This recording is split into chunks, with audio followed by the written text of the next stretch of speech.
Bismillahirrahmanirrahim. Assalamualaikum warahmatullahi wabarakatuh. Alhamdulillahi rabbil alamin. Wa bihi nasta'inu ala umurid dunya waddin. Wassalatu wassalamu ala ashrafil anbiya'i wal mursalin Sayyidina Muhammadin wa ala wa sahbihi wa man tabi'ahum bi ihsanin ila yaumiddin. Subhanaka la ilma lana illa ma 'allamtana innaka antal alimul hakim. Amma ba'du fa inna asdaqal hadits kitabullah wa khairal hadi hadi Muhammadin sallallahu alaihi wasallam. Di dalam tuntunan hadis dari kitab Riyadhus Shalihin, kita melanjutkan dalam bab muraqabah, merasa selalu diawasi oleh Allah Ta'ala. Hadis yang selanjutnya, hadis yang keempat dari Anas bin Malik radhiyallahu an Anas radhiyallahu an qala innakum la ta'maluna a'malan hiya adaku fi a'yunikum minasy-syarr wa kunna na'udduha ala ahdi Rasulillah sallallahu alaihi wasallam minal mubiqat. Rawahul Bukhari. Hadis yang selanjutnya dari Anas bin Malik radhiyallahu anhu menjelaskan, kata Anas bin Malik menjelaskan bahwasannya sesungguhnya Anda akan mengerjakan suatu pekerjaan, suatu amal yang kemudian itu seakan-akan rendah. Sama seperti orang kena rambut dikit tinggal dipes gini tok, selesai. Seakan-akan hina luar biasa, seakan-akan mudah luar biasa. Padahal kata Anas bin Malik, kunna na'udduha minal mubiqat. Sesungguhnya kami menghitungnya di saat zaman Rasulullah itu termasuk dosa-dosa besar. Jadi ada perbuatan-perbuatan yang pada masa Rasulullah itu tidak kemudian dibuat ngetren, dibuat biasa. Justru orang yang melakukannya malu luar biasa, nyuri. Wong saiki nyolong gampang, dikai enteng ambene isih kok berguyu-guyu hai. Dhisik zaman Rasulullah ndak ono maling kok berguyu ada. Maling semua zaman Rasulullah tegang luar biasa. Kenapa? Dipotong tangannya. Begitu ketemu hancur-hancur teman. Orang berzina, sekarang orang zina ketawa luar biasa. Tidak ada masalah sama sekali. Dulu zaman Rasulullah orang zina itu luar biasa, gemeter teman, ketakutan betul.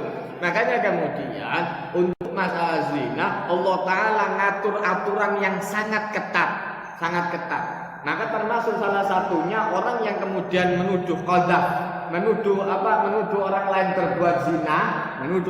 berbuat zina, harus mendatangkan 4 orang saksi. Nekak 4 orang saksi yang kemudian melihat langsung di TKP, direkam. Ini delok langsung ke konan TKP. Ngenteni wong 4 dari sahabatnya Rasulullah nunggu 4 orang. Istilah nunggu mangan kacang. Itu nanti acara isanan. Ngenteni wong 4 coba golek dokter. Ayo melu ayo. Sampai acara nih. Istilah buyar zina. Yaitu makanya. Maka dibuat oleh Allah Ta'ala aturan yang ketat. Kenapa? Kalau enggak, orang akan bebas nuduh orang lain zina. Tapi cerai ambil bojone, mau cerai nanti sama istrinya karena istrinya sudah rapi ayu, terus kemudian dia mau cari istri yang lain, dituduh zina saja, dituduh zina. Begitu dituduh zina, nanti istrinya nanti bisa dihukum rajam. Nanti boleh mati gampang. Enak caranya, bisa. Masalah zina dibuat oleh Allah Ta'ala aturan yang ketat luar biasa. Tujuannya apa? Biar orang itu tidak sembarangan dalam menuduh. Orang menuduh mencuri harus ada buktinya. Makanya kemudian ketika Sayyidina Ali berhadapan dengan orang Yahudi loh ini, dihadapkan dengan hakimnya ini presiden pada saat itu dia sudah jadi khalifah, presiden sana. Maka kemudian dihadapkan di hakim, kata Sayyidina Ali, ini serban saya. Karena terbang waktu saya berkuda, serban ini terbang. Ketepaan dia nonton buriku, terus diambil sama dia. Kata orang Yahudi, pabrik ndak gawe mek siji. Nak kedien wasal kedien niku. Pabrike ndak gawe siji tok. Akeh sing model koyo ngene. Iki tak kontok sing tuku ya. Maka kata hakimnya al-bayyinatu, kata hakimnya Rasulullah SAW mengajarkan orang yang menuduh harus mendatangkan bukti. Apa buktinya? Zaman dhisik gak ono nota. Mosok ape tuku serban gawe nota. Zaman saiki kabeh di nota, tuku pulpen nota, isine pulpen nota, kabeh ono notae. Zaman dhisik ada nota itu hanya untuk utang piutang. Zaman dulu seperti itu. Gak ono. Maka kemudian wal yaminu, orang yang kemudian dituduh harus disumpah. Kata Sayyidina Ali, Yahudi disumpah. Wah, ilang ndak sido oleh serban iki kirim salam. Yahudi disumpah. Wong ngambil Allah Taala digedolenan kok sampai Allah Taala menjelaskan warafana faqahumut tur. Diangkat oleh Allah Taala gunung Tursina itu saking beline Yahudi itu saking turuti, saking beline Yahudi. Kata Sayyidina Ali, Yahudi disumpah habis. Hilang wis kirim salam, anggap hilang wis serban niku wis nari. Habis itu diem orang Yahudi ini tadi. Setelah itu kata orang Yahudinya, ini seumpama saya sumpah. Apa serban ini milik saya? Iya kata hakimnya, iya. Kalau Anda sumpah, berani Anda sumpah atas nama Allah, ini serban Anda, maka serban itu akan menjadi milik Anda. Ono perundingan kayak ngono, ada pengadilan model seperti itu. Kata dia, kalau seperti itu, sekarang saya masuk Islam, Yahudi itu berburu Islam. Kenapa? Tidak ada kata dia, hukum di mana saja. Kalau ngelawan penguasa itu mesti habis. Rakyat jelata, musuh presiden di depan pengadilan, hancur setelah yakin. Nek gak mati, bunyi pengadilan, mati mari ke pengadilan, kirim salam misalnya alamat. Atau nek gak mati, yus paling ke rumah sakit. Pokoknya diracun macam-macam coroi. Kata orang Yahudi, saya rakyat biasa ngelawan khalifah. Ini orang yang memimpin pada masa itu. Sudah besar Islam pada masa itu adalah Sayyidina Ali. Orang biasa lawan presiden isok menang istimewa. Ini hukum yang luar biasa. Akhirnya berburu Islam ini. Tidak ada hukum adil kayak Islam. Tidak kemudian melihat orang yang ada di atas harus selalu diuntungkan. Tidak ada. Adil, semua rata di hadapan Islam. Ini kadang-kadang cuma slogan, semua sama di hadapan hukum. Tapi itu wong sugih sing nyolong kok ndak ada, seakan-akan sepi semua. Kalau orang melarat yang ngomong, yang nyuri, tajam. Jadi hukum itu tajam ke bawah, tumpul ke atas. Ndak ada.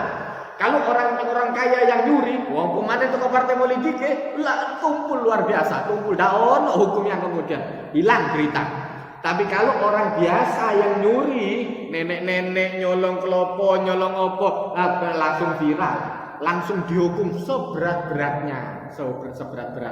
Wong ndak duwe, ape mangan. Lho iku lak wis sugih sana. Sing koruptor iku lak wis sugih, wis mangan segala macam. Sik kok bernyolong, iku mestine sing ketok wong koyo ngono. Sing diketok wong koyo ngono. Tajem itu harus ke atas bukan ke bawah, kewalik. Maka kata orang Yahudi tidak ada hukum model seperti ini, tidak ada. Ini adil betul. Ada penguasa lawan orang rakyat biasa itu menang. Maka kata Anas bin Malik, Anda akan mengerjakan suatu amal yang kalau seandainya Anda kerjakan itu seakan-akan sama seperti ada rambut kari nyingkir nang ini toh. Ini biasa. Orang kemudian pacaran dianggap biasa. Zaman Rasulullah tidak gampang untuk ngomong. Makanya dibuat aturan ketat. Kadang-kadang terlalu ketat juga bahaya.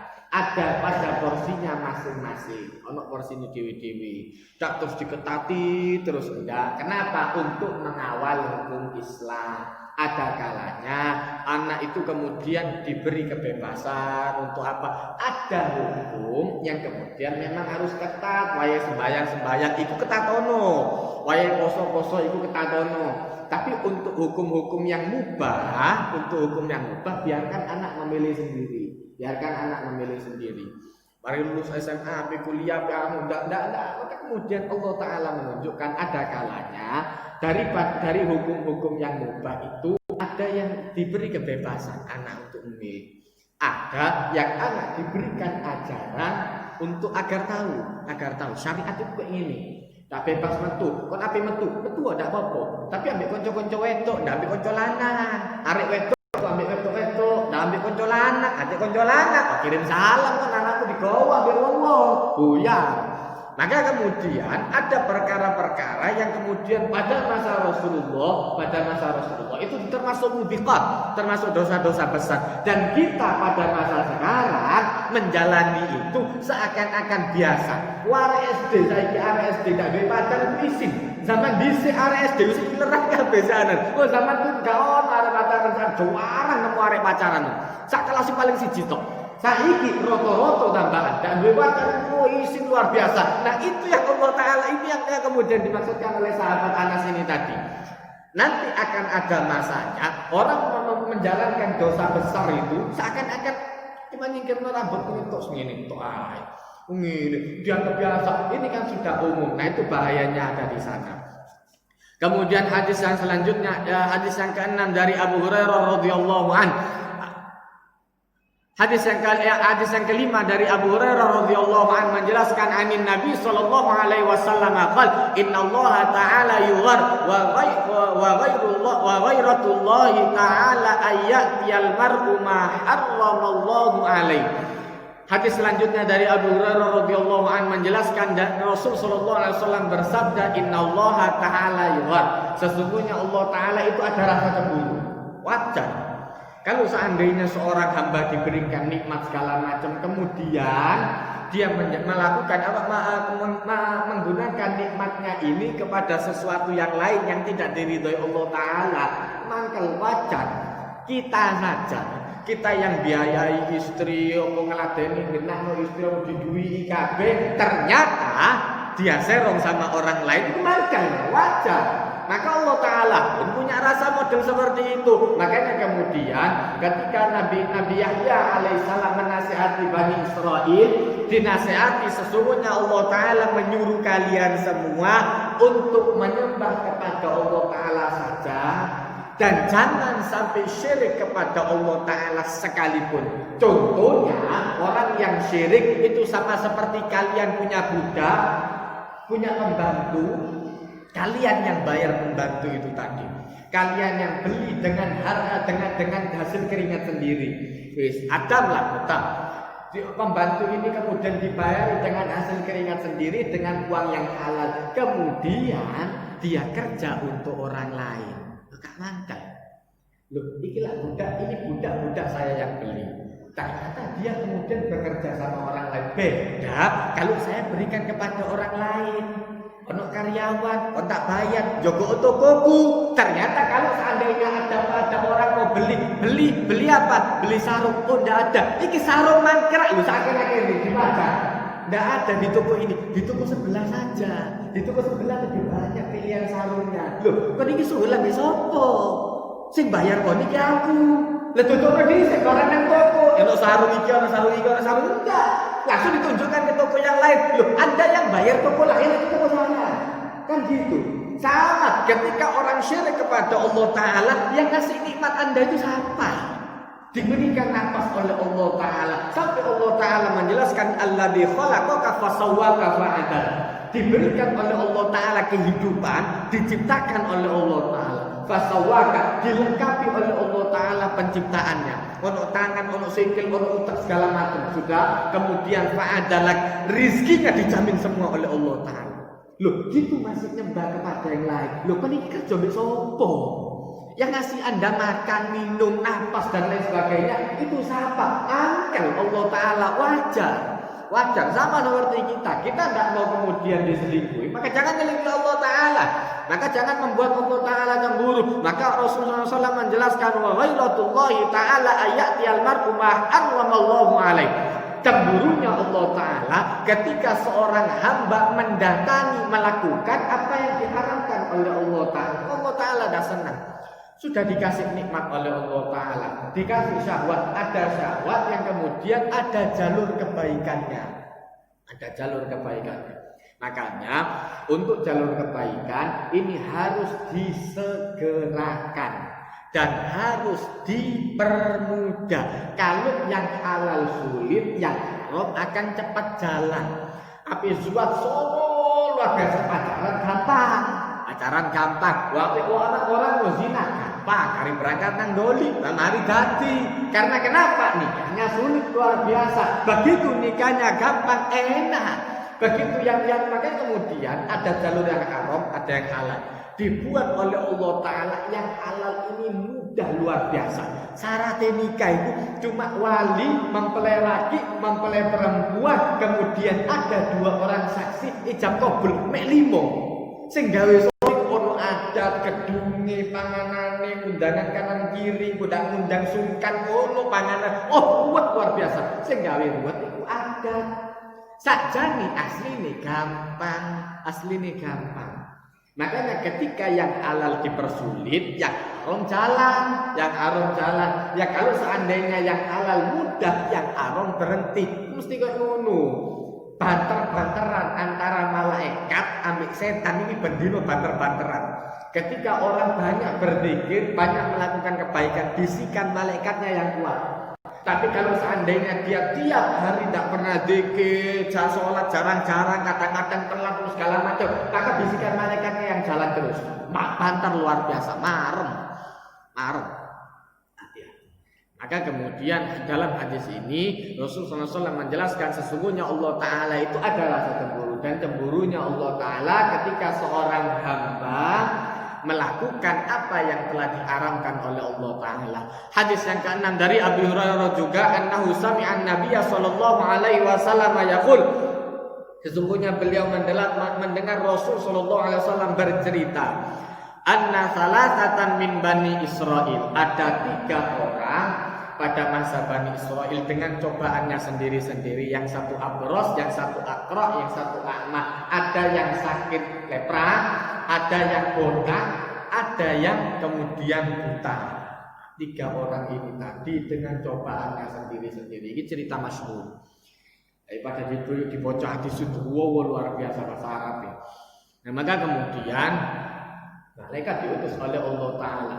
Malaikat diutus oleh Allah Ta'ala untuk datang kepada 3 orang ini tadi. Orang yang pertama, yang kemudian abros, yang kemudian sakit kulit, didatangi oleh malaikat. Ketika dia didatangi oleh malaikat, Anda punya permintaan apa? Saya mau ini orang-orang menghina saya, karena kulit saya rusak, karena jelek segala macam. Wis ditanya sama malaikat, terus apa yang Anda harapkan? Saya mau kulit yang bagus, sing mulus, sing api. Ya, dikasih. Didoakan sama malaikat, kemudian waras.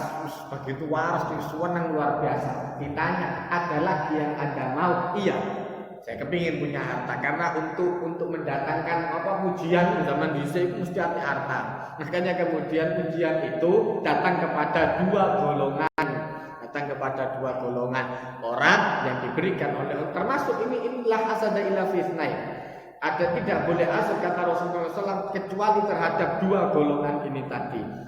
Orang yang alim yang mengajarkan ilmunya sampai bermanfaat, dan orang yang diberikan oleh Allah Ta'ala rajulun atahullahu malan, orang yang diberikan oleh Allah Ta'ala harta, dan kemudian harta ini disedekahkan di jalan yang baik, bukan disimpan di rumah saja.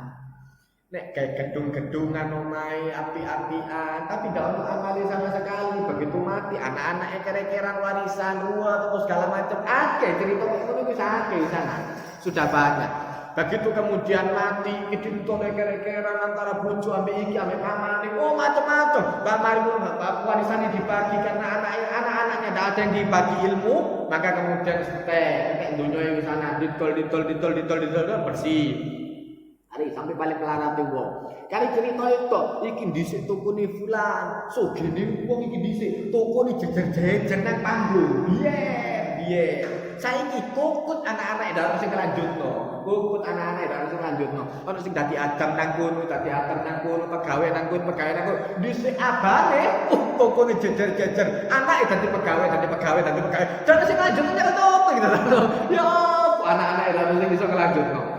Nah itu makanya kemudian iri pun diatur dalam Islam. Tidak boleh iri kecuali dalam 2 hal ini tadi. Orang yang diberikan oleh Allah Ta'ala harta dan dia menggunakan harta ini dengan cara yang baik, dikeluarkan keluar ke tempat yang baik, dan orang yang diberikan oleh Allah Ta'ala ilmu, dia mengajarkan kepada orang-orang. Tidak mesti ustaz kayak gini mau, tidak mesti ustaz, guru ngaji, guru semua orang bisa bermanfaat. Paling tidak bermanfaat untuk keluarganya. Nanti ke pengajian ngurung-ono, mari mulai dikandani nang istri ini, ngandani nang bojone mau dikandani kayak gini aman, enak, tapi bodoh pinter ya. Nah maka kemudian ketika orang yang sakit kulit ini ditanya oleh malaikat, Anda mau apa? Saya mau harta karena melarat luar biasa. Ya sudah dikasih onta. Orang yang pertama dikasih onta oleh malaikat, dikasih onta. Setelah onta ini kemudian tidak butuh waktu lama onta ini tadi untuk sampai hamil, sampai beranak, sampai jadi kaya luar biasa. Orang yang kedua yang sakit botak itu tadi didatangi oleh malaikat. Tanya, Anda mau apa? Saya ini dihina oleh orang karena kepala saya tidak tumbuh rambut, sakit. Cerita di sore itu tidak usah ada dodowo mesti ceritain sore itu. Angel urip gini. Waduh. Nek sore itu mesti diceritakan cerita itu bisa. Dadi cewong jatuh ide. Wis luar biasa. Sudah didengarkan oleh malaikat ini tadi. Ya sudah, Anda mau apa? Saya mau tumbuh rambut yang bagus. Oke, didoakan oleh malaikat, kemudian langsung tumbuh rambut bagus luar biasa. Sudah bagus, ditanya Anda mau apa? Mau harta. Dikasih oleh malaikat, bakal kasih sapi, betina. Tadi onta juga betina. Sudah, kemudian tidak butuh waktu lama untuk onta ini hamil sampai punya anak, sampai kaya luar biasa, disodakkan. Orang yang ketiga ini di beda-beda tempat. Orang yang ketiga ada anak buta. Ditanya oleh malaikat, Anda mau apa? Saya dihina oleh orang-orang karena buta. Ini kebiasaan ngilokno, kebiasaan menghina fisik ini harus dirubah. Karena tidak ada orang mau lahir cacat itu enggak. Tidak ada orang mau kemudian sakit itu tidak ada. Maka kemudian ketika ada orang yang sakit itu wajar mesti disanui. Jadi tambah dilokno. Orang kadang-kadang orang yang tidak paham, kadang-kadang ketika ada orang yang cacat tangan, cacat kaki, mungkin cacat akalnya itu digailo-iloan kan Pak, digailo-iloan. Nah itu yang kemudian itu harus dibetulkan, itu sih mesti digenang. Karena kalau enggak akan berlanjut terus. Zaman Rasulullah dak ono wong ate ngilokno kayak ngono tambah ditegur sama Rasulullah, ndak berani. Abdullah bin Mas'ud itu orangnya enggak begitu dukun. Atau pendek lah. Itu kemudian dibuat ilo-iloan sampai wong karena betisnya dia kecil. Begitu dia naik pohon itu juga ilo-iloan sampai wong kafir dia. Itu dia tentang orang yang membela Rasulullah. Wong ciplek ngono, bosone kan ciplek, cilik, pendek, elek. Bosone kan kayak ngono kan. Masa orang yang model seperti itu membela Rasulullah? Iki ambek pedangi dukuran pedangi. Cilik. Wah, kan ilang kan dulu. Ini sama pedangnya, lebih besar pedangnya. Gila lebih dulu. Maka kata Rasulullah SAW, hati-hati dalam ucapan. Nanti batisnya Abdullah bin Mas'ud itu kalau dibanding dengan beratnya gunung Uhud, lebih berat batisnya Abdullah bin Mas'ud. Iki wong ahli Quran, orang alim luar biasa Abdullah bin Mas'ud itu. Maka tidak pantas mengilokno fisik. Umpama ketepaan kon luwih ganteng, ketepaan luwih dhuwur, ketepaan luwih kenal, luwih gak wis pokok luwih putih lah. Terus ati ngilokno sing lain, kon ireng, kon elek, opo segala macam. Lho, umpama kan sing digawe elek ambek Allah taala ya. Umpama kan sing digawe elek, dilogel. Gak ada orang mau lahir kemudian jelek, orang mau lahir kemudian cacat yang ngono. Gak ono. Cuma karena memang kata Allah Ta'ala mentakdirkan modelnya seperti itu, ismari, dinikmati. Subhanallah. Ini pelajaran takdir itu penting.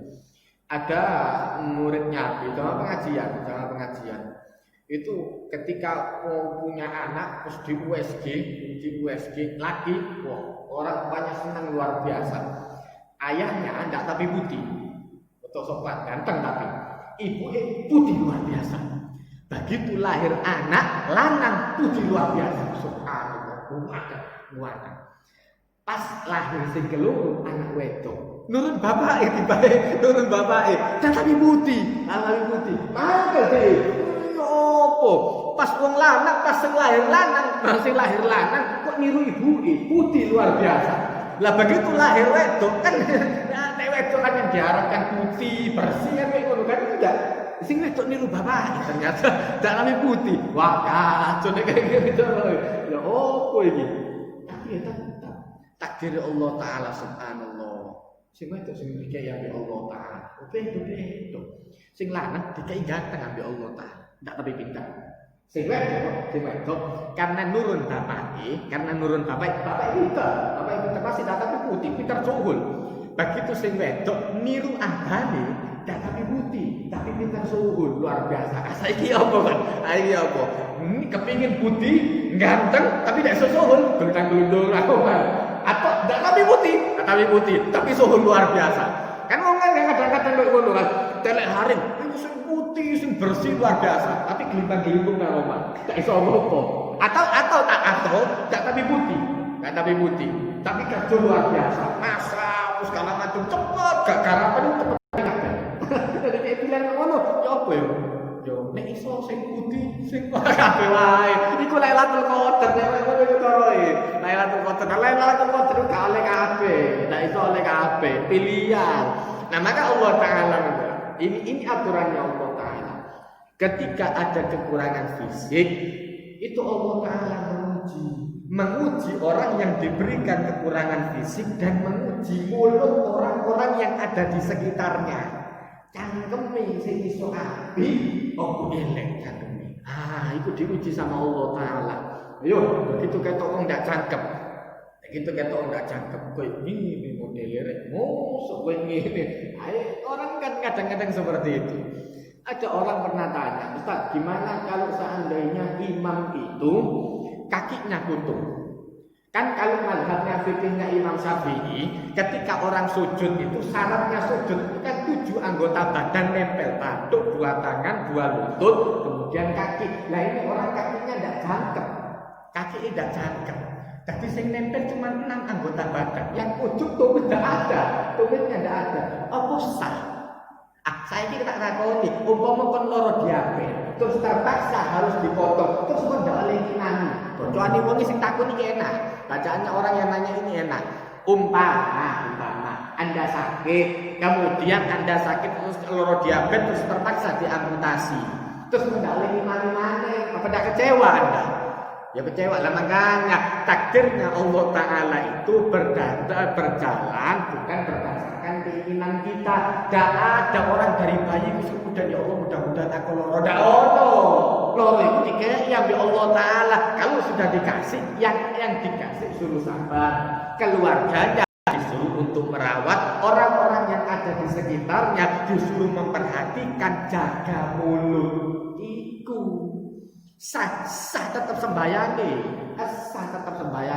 wong jangankan orang berdiri sampai 7 anggota badan, jangankan orang yang sholat berdiri, orang yang sholat duduk saja sah.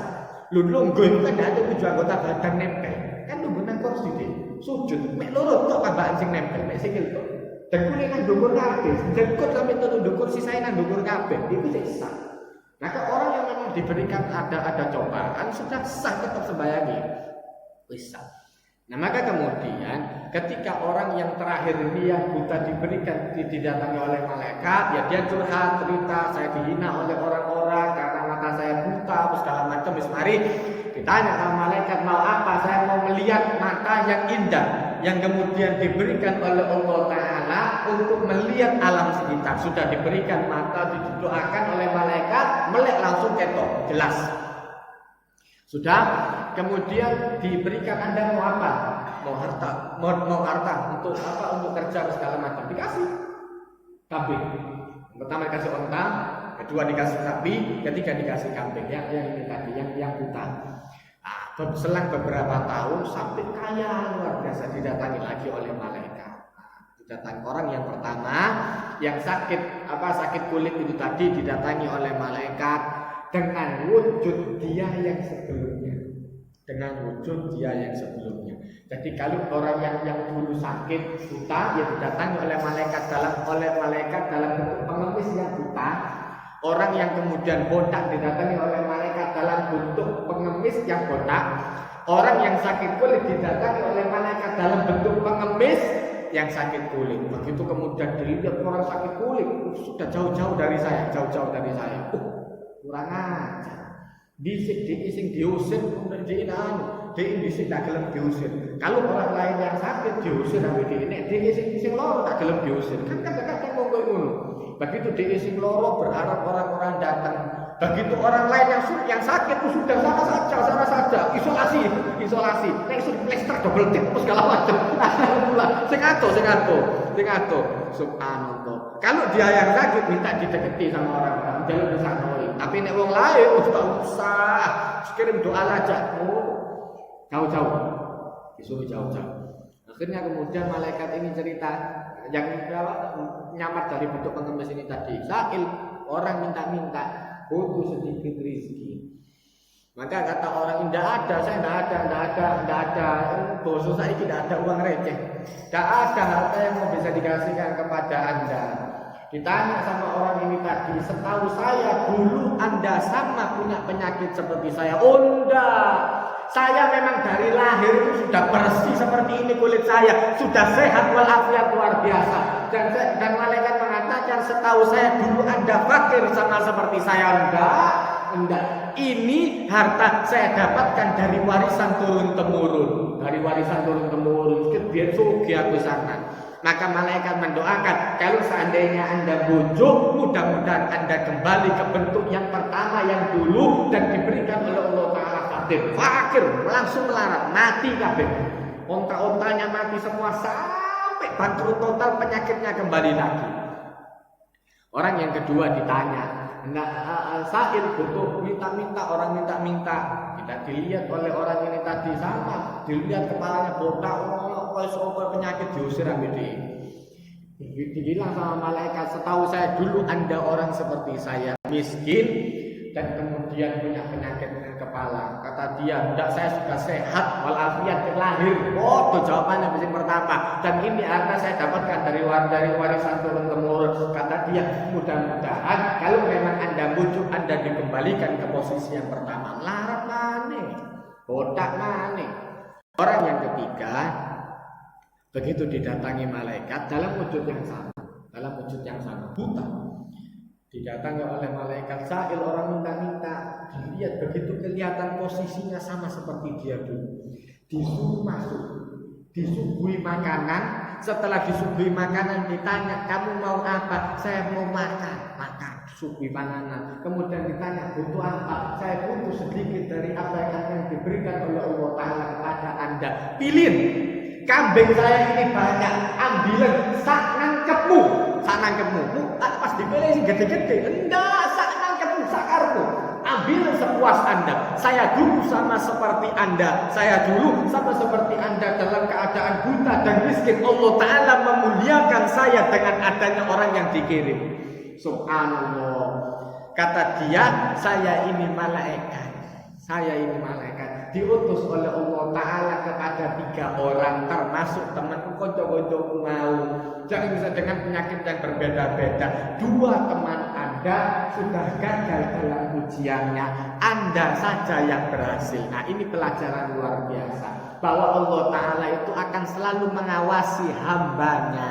Semua yang diberikan oleh Allah Ta'ala itu diawasi. Kalau dicul nabi Allah Ta'ala pun dikei duit, diawasi ambil Allah Ta'ala, dilihat oleh Allah Ta'ala, digunakan yang baik atau digunakan yang tidak baik. Tetap nanti akan ditanya lagi oleh Allah Ta'ala, ini digunakan untuk apa, ada pertanyaannya. Cuman ketika di dunia tetap diawasi oleh Allah Ta'ala. Begitu digunakan yang tidak baik, diuji sama Allah Ta'ala. Kadang itu diseret nanti, tidak banyak diseret nanti diambil Allah Ta'ala. Maka kemudian Allah Ta'ala menjelaskan, walanabluwannakum bisyai'in minal khauf. Kami akan menguji kalian sedikit, kata Allah Ta'ala, sedikit minal khauf, dari rasa takut, wal ju' wa naqsim minal amwali wal anfusi was thamarat wa basyyiris sabirin. Allah Ta'ala mengatakan Anda akan kami uji rasa takut, lapar, kehilangan jiwa, kehilangan anak, macam-macam, kemudian kehilangan harta, kehilangan buah-buahan, kendaraan dan sebagainya. Wa basyiris sabirin. Berikan kabar gembira kepada orang yang sabar. Motor hilang, alhamdulillah sikil si ono. Wong zaman dhisik dating motor, alhamdulillah sikil si ono sing iso mlaku sana. Ini kaki saya Ustaz, kan kepingin kakiku sing hilang temenan. Kan kata-kata kayak ngono kan. Begitu kendaraan ini hilang, ya Allah Ustaz, ini kaki saya. Umpama diurut ambek Allah Taala sepeda motor utuh sikilku sing gak ono. Ya ojo ngono pisan. Lah mangkane nek ngomong ku rada ditoto. Aku wong alim, aku ngerti. Kan orang ngomong ini kaki saya kemana-mana pakai ini. Alhamdulillah, setidaknya kaki Anda masih utuh, masih kendaraan ndak ono, tapi sikil sing utuh. Paling enggak kendaraan itu kan sampai depan saja. Tutup ngarep ambel manfur, sampai tutup jero gawe sikil gak gawe motor. Tutup mall sampai di parkiran selesai fungsi kendaraan tadi. Yang sisanya kaki umpama diurupi sama Allah Taala, motor muzen, motor sing apik, tapi sikile ndak ono, ya apa diurupi ambek Allah Taala, ganti motore gak roda loro, roda telu, motore roda telu. Ati kaya ditambahi rebane. Ayo, ya apa diurupi ambek Allah Taala, sikile sing dicukup. Motore ono enak kon iso mlaku nang ndi gak jagang maneh di sana. Karena ora terus gak jagang maneh di sana. Dan itu kemudian Allah Ta'ala menunjukkan ada kalanya ketika Allah Ta'ala memberikan nikmat kemudian diambil oleh Allah Ta'ala, itu sedikit dari apa yang diberikan oleh Allah Ta'ala. Sing dicoba itu dikit, sing dikei luwih akeh. Cuma kadang kita terlalu fokus kepada titik hitam di tengah buku yang kosong. Buku kosong kertas gede, putihnya gede, karton. Ada titik hitam kecil tulisan A. Yang fokus itu yang di A. Kesalahan itu yang kemudian menjadi fokus. Loh, putih segini banyaknya ini kenapa tidak dilihat? Yang diberikan oleh Allah Ta'ala itu banyak luar biasa. Karena ada satu kesalahan sariawan. Sing dibahas iki bendino sariawan terus mulai ndukur sampai isor sehat walafiat sing dibahas mek sariawan tok. Lho umpama digawe kabeh ya Allah Taala ndukur sampai iso loro kabeh, kari putune tok sing waras. Alhamdulillah putu ndak loro. Ya apa kan?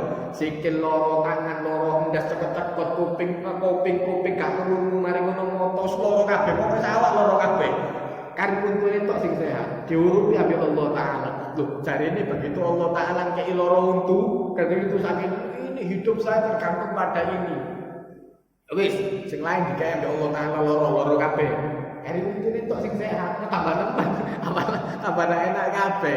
Nah, nikmat Allah Taala itu banyak. Nikmat Allah Ta'ala itu banyak. Yang dicabut itu sedikit. Tapi kadang-kadang kita fokus terhadap apa yang dicabut oleh Allah Ta'ala.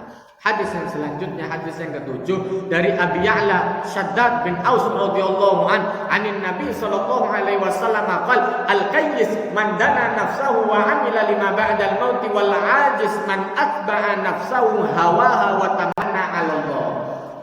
Dari hadis Abi Ya'la Shaddad bin Aus radhiyallahu anhu menjelaskan sesungguhnya Rasul sallallahu alaihi wasallam bersabda al-qayyis, orang yang cerdas, orang yang cerdik dan pandai, mandana nafsahu, yang menundukkan hawa nafsunya. Makanya ciri orang yang masuk surga, Allah Ta'ala menjelaskan orang yang mau merendahkan hawa nafsunya, mau ngatur, diatur, duduk kemudian dihilangkan, tidak diatur jalannya. Makanya kemudian Allah Ta'ala menjelaskan wa amma man khafa maqama rabbihi wa nahan nafsa 'anil hawa. Orang yang takut kepada Allah Ta'ala dan mampu mencegah hawa nafsu jalan ke jalur yang tidak baik. Maka kata Rasulullah SAW, orang yang cerdas yang mampu mengendalikan nafsunya wa amila lima ba'dal maut, dan dia beramal celengan untuk apa yang dia dapatkan nanti setelah meninggal. Tidak ada orang hidup abadi. 40 tahun, 30 tahun. Saya ingin ngomong kadang-kadang jauh kabeh. 27, 28. Kemarin saya dengar ada suaminya teman saya kuliah bareng, coba bojone meninggal. Di mana? Di Jakarta. Loro jantung, umur biro loro jantung ini umur 28. Lu Aku 66 iki 20 loro jantung. Luar biasa. Di acara-acara sing idol-idol itu, anak umur 17 tahun loro jantung biyen penyakitnya wong tua-tua. Saya kira nom-nom loro jantung. Oh, subhanallah. Tadi penyakit itu tidak delok umur, tidak lihat umur. Mati itu tidak nunggu Anda harus tua dulu punya cita-cita panjang enggak.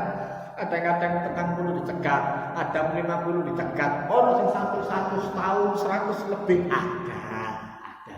Orang yang baik, kata Rasulullah, orang yang baik, orang yang diberikan khairun nas man tala umruhu wa hasuna amalu. Orang yang baik, orang yang umurnya panjang, perbuatannya baik. Dan orang yang seburuk-burunya orang, kata Rasulullah, man tala umruhu wa sa'a amalu. Orang yang umurnya panjang, perbuatannya jelek. Itu paling elek ilmu. Dikei waktu ambil Allah Ta'ala, dikei waktu mana, dikei tidak tobat-tobat, tambah tua tambah dadi. Lalu dicai cak di malaikat ini, lalu dicai cak. Maka kemudian Rasulullah SAW mengajarkan orang yang cerdas, orang yang mampu mengendalikan hawa nafsu dan mengerjakan apa yang dia butuhkan bekal setelah meninggal dunia. Kemudian wal ajiz, dan orang yang lemah akalnya, man atba'a nafsahu hawa, orang yang selalu mengikuti hawa nafsunya, kepingin iki, tidak mari-mari, kepingin iku nek dituruti daun marine, daun enteki. Duwe siji kepingin loro, kepingin telu, terus daun marine. Kemudian wa tamanna 'ala Allah, dan dia berharap nanti akan diberikan oleh Allah Ta'ala. Engko lah diampuni oleh Allah Ta'ala. Nanti santai saja, tobat engko ae. Sembayang ku nek wis tuwa baru sembayang, durung tuwa mati. Kok ditakoni mek malaikat umur piro kon? Umur 30, sing durung tuwa sianan. Wis mati wisanan. 30 itu wis cukup gawe sembayang. Umur 7 tahun sudah disuruh untuk sholat, 10 tahun tidak gelem sembahyang, dipukul oleh orang tuanya. Wes mari dikasih mulai 10 tahun sampai umur 30, 20 tahun tidak sembahyang sana, ngenteni tua dicai-incang malaikat. Wes pantes dicai-incang malaikat. Tobat wong ini mari. Maka kemudian orang yang dan dia berharap nanti akan diampuni oleh Allah, suwe. Ngenteni koyo ngono suwe. Hidayat itu dijemput, bukan ditunggu.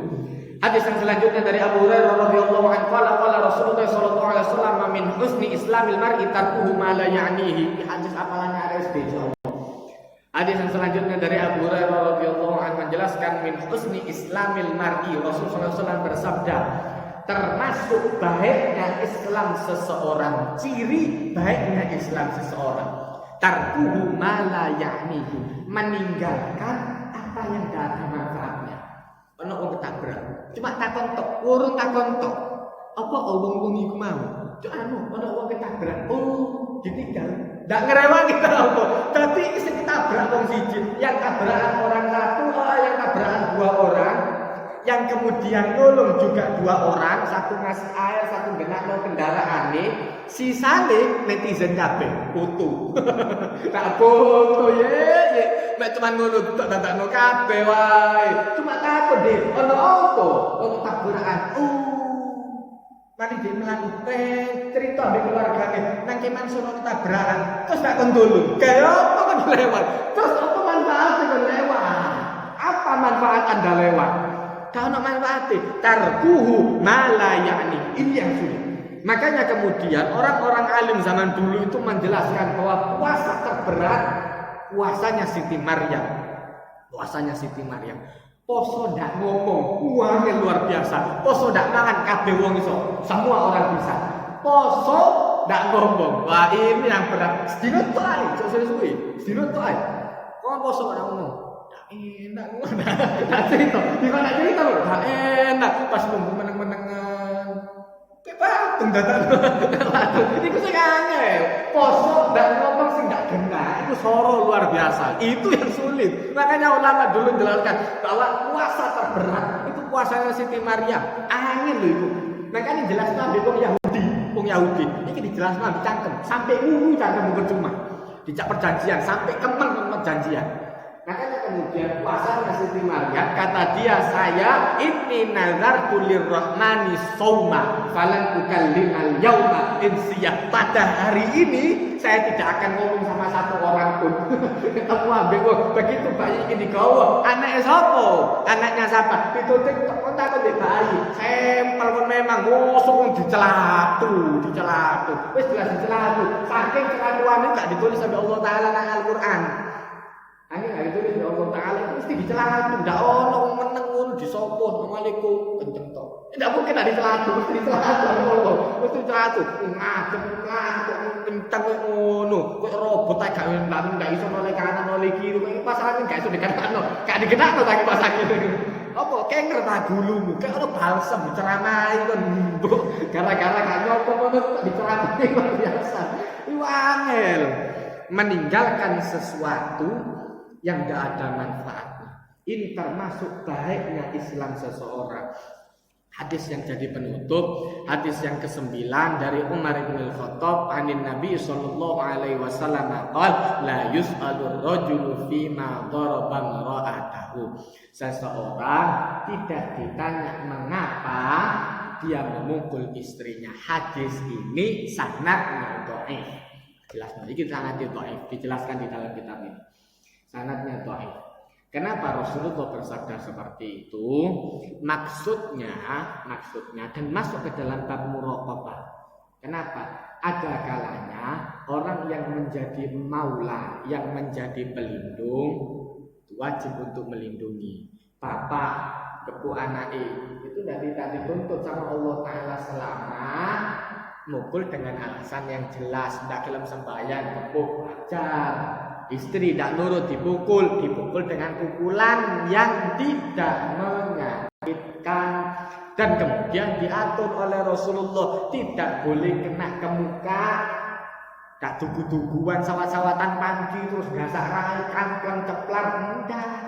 Rai tidak oleh ditutul nek ngamuk. Katik benda-benda yang kasar luar biasa enggak. Dan itu dijelaskan oleh para ulama. Kalau memukul sama seperti pukulan siwak, tutul untuk menutup. Maka orang yang kemudian diberikan oleh Allah Taala hak untuk mengatur, tidak ditanya, tidak akan dituntut oleh Allah Taala. Kenapa dia kemudian mendidik dengan cara yang seperti itu? Jadi ada kalanya untuk pukulan itu dibutuhkan untuk pendidikan. Jadi untuk menyakiti, bukan untuk menyakiti. Mudah-mudahan bermanfaat. Barakallahu li wa lakum fil Qur'anil azim wa nafa'ani wa iyyakum bima fihi minal ayati wa dzikril hakim wa taqabbala minni wa minkum tilawatahu innahu wal ghafurur rahim. Allahumma arhamna bil Qur'an waj'al lana imama wa nura wa huda wa rahmah. Allahumma dzakirna minhu ma nasina wa 'allimna minhu ma jahilna warzuqna tilawatahu ana al-laili wa atrafan nahar waj'alhu lana hujjatan ya rabbal alamin. Rabbana atina fid dunya hasanah wa fil akhirati hasanah wa qina adzabannar. Sallallahu alaihi wasallam nabil ummi wa ala alihi wasallam. Alhamdulillahirabbil alamin. Wassalamualaikum warahmatullahi wabarakatuh.